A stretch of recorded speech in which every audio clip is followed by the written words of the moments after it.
Nyakoro mgajwa ngodugo bure Nairobi kaindi kama yudo ni ogai mar obila Douglas Kanja kod jatenda obila mago kwach kich mano Mohamed Amin githolo masani nitiere nyim kamati mar od bura mamalo marango weche magarita kama bende gichiwo ler ewi nek mar Albert Ojwang manyocha na owito ngimane ka nitiere lweto obila Tesen ma Central bure Nairobi kaindi bang' kana omake kowuok dalagi kaunti ma Homa Bay. Ogai mar obila Douglas Kanja wacho ni IPOA githol masani dhi nyime kod timo nonro ewi nek mar Albert Ojwang ka bende achiel kuom weche ma gitime nonro en donjruok kod wang' dede ma Central ma en achiel kuom gigo manyaka sani pod medo nyuolo penjo mathoth malo duoko gimomiyo e kinde mane rwako Albert Ojwang Tesendo obila no wang' dede ne ok nyal tiyo.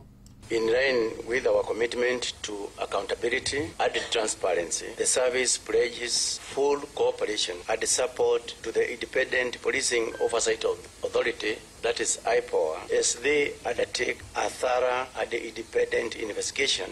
Following the examination of the body, they unanimously concluded that the cause of death was blunt force trauma. But from this, when you are starting, this is more or less the same thing you issued in Senate yesterday. And that's whether there is new update, new development. That component of investigation is actually being undertaken by IPOA. We are supporting IPOA fully.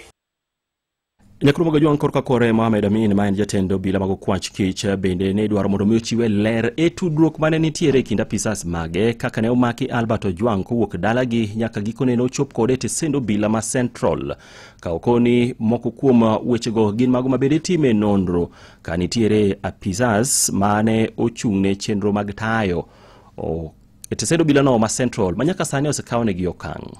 In the early morning of the 8th, it was reported by the officers now, there's no name, manning the report desk at Central Police Station that they found Mr. Albert Ojwang unconscious at the cell during a routine visit. And this is now indicated morning, and it is routinal. 4 minutes, as per the sequence, it's like 4 minutes. Everybody was well.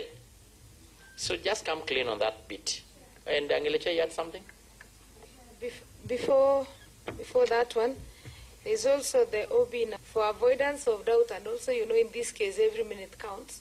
It is good and clear if you make a clarification. The IG team should be, when they are using date, time, let it be consistent from the word go.